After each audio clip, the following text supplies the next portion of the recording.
friends, welcome to my channel, The Learning Spot. My name is Ranjana Singh, and in this lecture, we will discuss about the need and relevance of Indian ethos for modern management.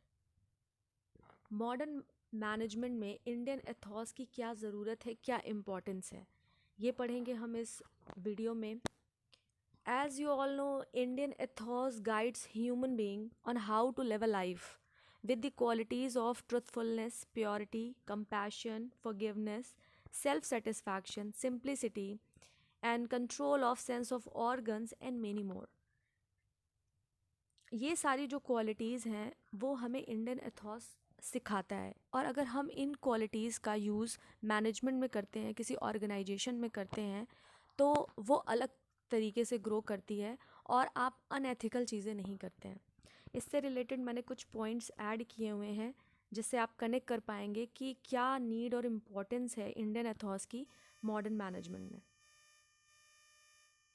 Here I mentioned some points. First one is maintain holistic universe. Second, elucidate motivation. Next, welfare, unique work culture, self-development, establishes value system, provides concentration, stress management, and last is self-introspection. One by one, I will explain what the meaning of these points. First one is maintain holistic universe. Modern science has accepted that in this holistic universe, all minds and matters are interconnected at a deeper level.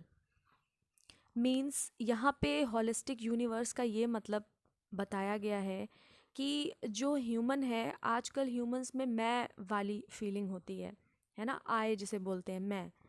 तो आपको Indian Ethos क्या सिखाता है कि आप में हम वाली फीलिंग होनी चाहिए.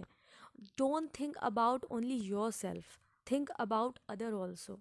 हम सब एक हैं, बिकॉज जैसा कि बोला गया है कि इंटायर कम्युनिटी और इंटायर नेशन इज़ वन, है ना. लाइक बोला जाता है आई यू एंड गॉड. अब किसी के लिए ये तीनों अलग अलग होंगे, बट अगर आप इंडियन एथॉस के नज़रिए से देखें तो इसका क्या मतलब है. हम, आप, मैं और भगवान क्या हैं, सभी एक हैं. अगर आपके अंदर ये फीलिंग आ जाएगी कि हम सब एक हैं, तो आप अनएथिकल एक्टिविटी में कभी इन्वॉल्व ही नहीं होंगे और आपका मन शांत रहेगा. तो इंडियन एथॉस यही सिखाता है, हम की फीलिंग होनी चाहिए हर पर्सन में, जिससे कि आप अपनी ऑर्गेनाइजेशन को भी उसी नज़रिए से देखेंगे और उसके गुड फ्यूचर के लिए काम करेंगे. Next is elucidate motivation. यहाँ पर एल्यूसिडेट का मतलब है टू मेक क्लियर, क्लैरिफाई और एक्सप्लेन. मीन्स आपका जो मोटिवेशन है, मोटिवेशन हर किसी का कोई ना कोई मोटिवेशन होता है. अब वो कुछ भी हो सकता है, कोई कैरेक्टर हो सकता है, आपकी इनर फीलिंग हो सकती है, आप कभी भी किसी भी चीज़ से मोटिवेट हो जाते हो, उसके बारे में कहा गया है. सो यहाँ पे ये बताया गया है, concept of motivation can be explained holistically by Indian Ethos. Considering motivations as internal, every human being has the same divine Atman with immense potentialities within. Basically motivation क्या होता है, इसे इंटरनल थिंग बताया गया है कि मोटिवेशन जो होता है हमारे अंदर से आता है ना. जो जितने भी पर्सन हैं या जितने भी लोग हैं, उनके अंदर जो सोल होती है उसे दिव्य आत्मा बेसिकली बोला गया है इंडियन एथॉस में. तो अगर आपका मोटिवेशन क्लियर है, आपको क्या करना है, आपके लाइफ को ऑब्जेक्टिव क्या है, अगर वो क्लियर है, क्योंकि जो हमारी इनर सोल होती है ना, वो ऐसा कहा जाता है कि आप में वो सारी क्षमताएं होती हैं कुछ भी कर गुजरने की, बट आपका क्या होना चाहिए, मोटिवेशन क्लियर होना चाहिए कि क्या आपका मोटिवेशन है. ठीक है, तो यहाँ पे ये बताया गया है इंडियन एथॉस के थ्रू कि आपका जो मोटिवेशन है, जो गोल है, जो ऑब्जेक्टिव है, वो क्लियर होना चाहिए. Next is welfare. Indian ethos teaches welfare of all, योगना स्पिरिट. यहाँ पे इंडियन एथॉस सबका कल्याण सिखाता है ना, वेलफेयर सिखाता है सबका. तो इसमें ये बताया गया है, आत्मनो मोर्खत जगत हितायचा. इसका मतलब है कि व्यक्ति को अपने हित के बारे में तो सोचना ही चाहिए, लेकिन दूसरों को भी भूलना नहीं चाहिए। आप अपने बारे में सोचिए, अच्छा कीजिए, बट दूसरों को नहीं भूलना चाहिए। ठीक है, जब आपके अंदर ये भावना आएगी तो आप अपने आसपास और अपनी सोसाइटी का भी वेलफेयर करेंगे। Next is unique work culture. Culture आपको पता है हर जगह का, हर नेशन का अलग अलग होता है ना। So Indian Ethos unique work culture के विकास में भी हेल्प करता है। सो यहाँ पे मैंने बताया है, Indian ethos helps in development of unique work culture. Work is considered as duty और sadhana and there is no difference between karma and dharma religion. यहाँ पे क्या बताया गया है कि जो इंडियन एथॉस है वो यूनिक वर्क कल्चर के विकास में भी हेल्प करता है, उसके डेवलपमेंट में भी हेल्प करता है। ठीक है, और एथॉस में ये भी बताया गया है कि जो कार्य है हमारा कर्तव्य या जिसे साधना माना जाता है ना। और इंडियन एथॉस में ये भी बताया गया है कि जो कर्म और धर्म है इसके बीच में कोई डिफरेंस नहीं है, जैसा कि बोला जाता है कि कर्म ही पूजा है। ठीक है, so it also help to develop unique work culture also. Now next is self development. Integrated human personality of self developed manager can assure best and competent management of any enterprise evolving collective work and effort. Indian ethos also help करता है आपके self को develop होने में, है ना। जब ये आप का माइंड स्थिर होता है ना, जब आप चीज़ें कॉन्सेंट्रेटली सोच पाते हैं, आपके अंदर मोटिवेशन वाली फीलिंग होती है और वो क्लियर होता है, तो आप अपना डेवलपमेंट कर पाते हैं। जब आप अपने डेवलपमेंट कर पाते हैं तो फिर आप आसपास की चीज़ों का भी डेवलपमेंट साथ ही साथ देखने लगते हैं। So it also help in self development. Next is establishes value system. Many of the present ills are result of decline in our value system and loss of character. Forces of fierce competition in the technology driven era of globalization have taken a heavy toll of traditional values.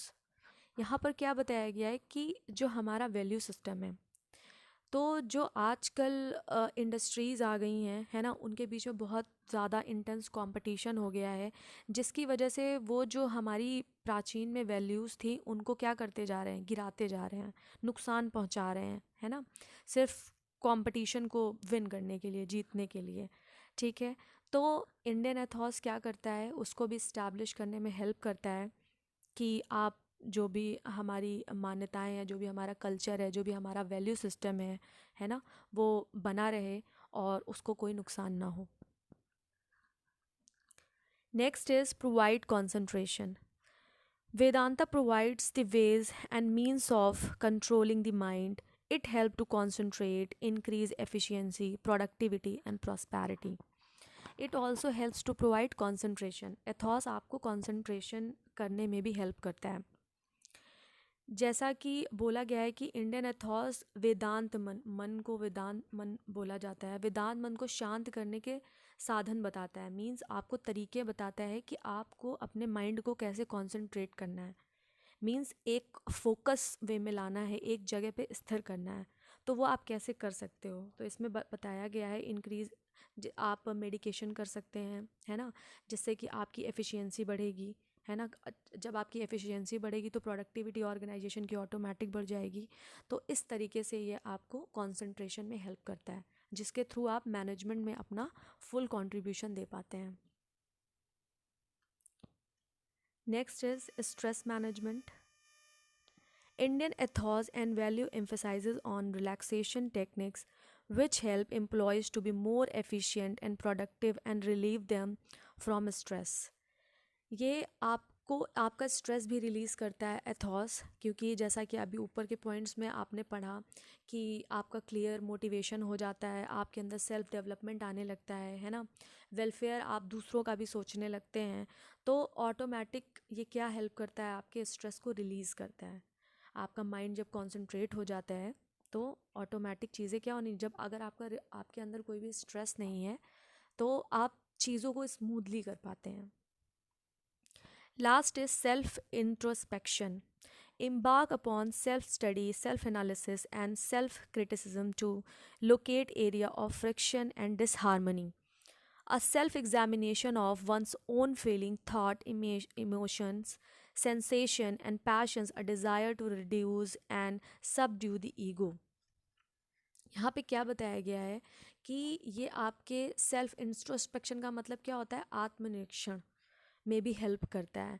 आपके thoughts क्या हैं, feelings क्या हैं, emotion क्या है, आपका passion क्या है, आपकी डिज़ायर्स क्या है, इनको एग्जामिन करता है, ये हेल्प करता है इनको पहचानने में, है ना।